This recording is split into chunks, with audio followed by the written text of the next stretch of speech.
Hi, my name is Katie Travis. I work for Cox Automotive. I've been there for 17 years.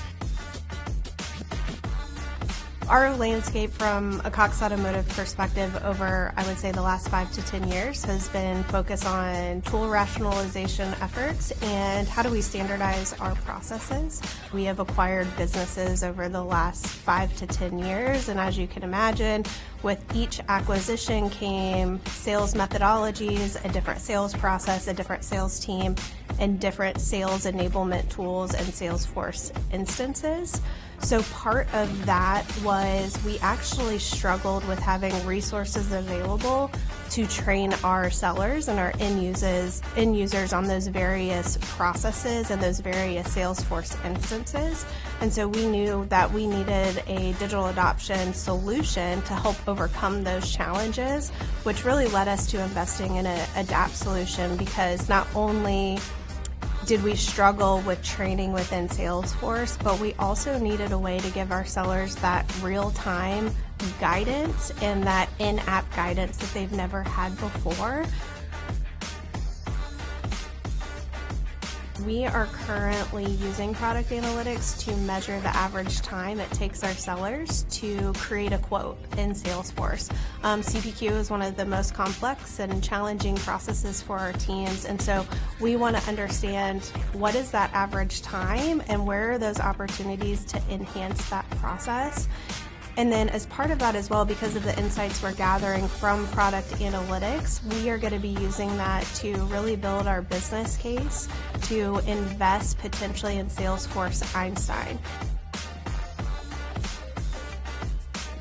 We also just launched Copilot M365 to our entire sales organization, so that's roughly 2,000 sales team members.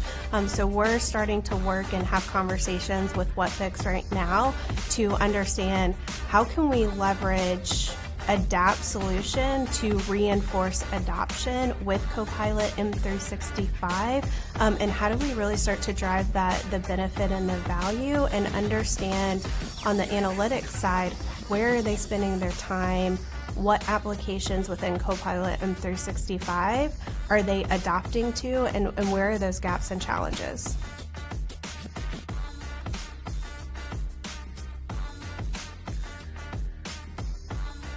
With WhatFix, we were able to get adoption across the board to 65%, and for us, that is high. It's one of our highest sales enablement tools.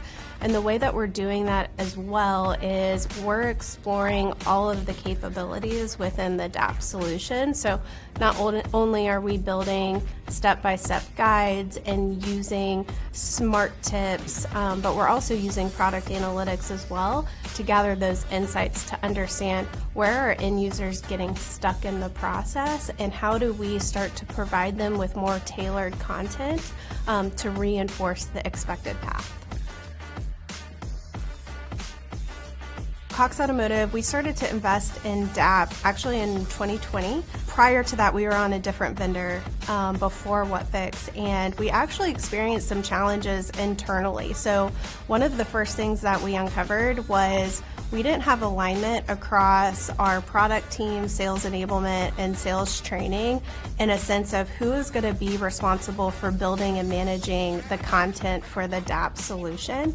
And so that quickly impacted the prioritization of the work, and it also impacted our end users from an adoption perspective, right? We did not have a standard process or priorities to basically continue to enable Adapt solution. And so we got to the point where we had been investing in that vendor, and it was, we're either going to go all in with Adapt or we're not, and we're going to start to go back through that traditional path from a training perspective.